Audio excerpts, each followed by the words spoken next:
Right now, I'd like to welcome in former staff director of the Senate Foreign Relations Committee, Lester Munson. Lester, thank you so much for your time. I have to admit, I'm still reeling a bit from what we just saw. Certainly not on anyone's bingo card for what to expect. What is your reaction?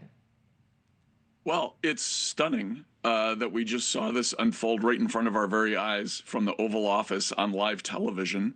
So I think we all need to kind of take a beat and assess what just happened. I've never seen anything like that before. As your reporter was pointing out, no one expected this. It seemed like the table had been set through careful diplomacy with France, with the UK. With American officials talking with Ukrainians and talking with Russians, that this was kind of teed up to be a very positive meeting. President Trump yesterday had been making much more positive statements about Ukraine and Zelenskyy, and then kablooey, it all kind of evaporated instantly. I agree with Sean Spicer from earlier.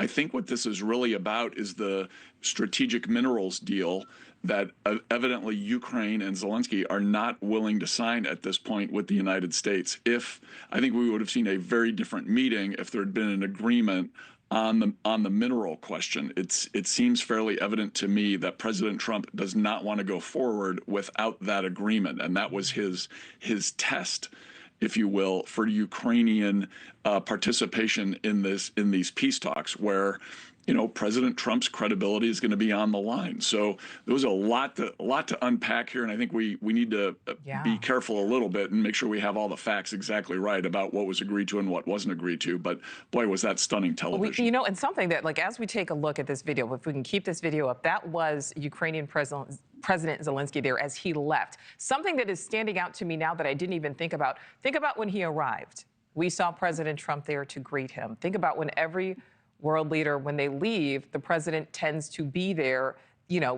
saying goodbye as they've left after these meetings. We did not see that. We just saw him come out, get into the car. Lester, if this happened in front of reporters, in front of the world, as you pointed out when you first started answering, what do you think happened behind closed doors? Well, I don't know. I suspect that there must have been some kind of indication from the Ukrainian side that they were willing to come to this agreement on minerals, and perhaps President Trump and his team were expecting President Zelenskyy to agree to it on camera, live in front of the audience there, and that didn't happen. So maybe there were clearly some expectations on either side that were very different, and it played out very badly.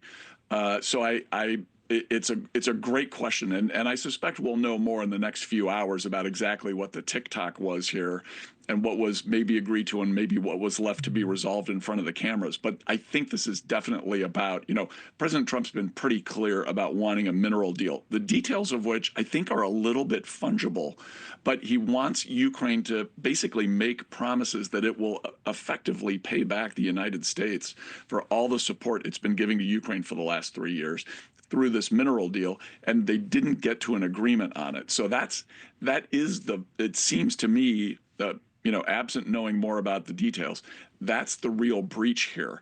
And what we saw in public, and kind of some recriminations and a lot of kind of negative commentary on the Biden administration and on some of the things that Zelenskyy was doing or not saying, it's really about this agreement. And that's what Trump wants before he goes into conversations with Putin. What he wants to do is say, listen, I'm getting things from the Ukrainians. They're willing to make some sacrifices. You got to make some sacrifices. He doesn't want to go talk to Putin without that. Mm-hmm. So this is his negotiating strategy playing out right before our very eyes. Again, thanks for watching. Go to joinnn.com to find NewsNation on your screen. And don't forget to click the red subscribe button below to get more of NewsNation's fact-driven, unbiased coverage.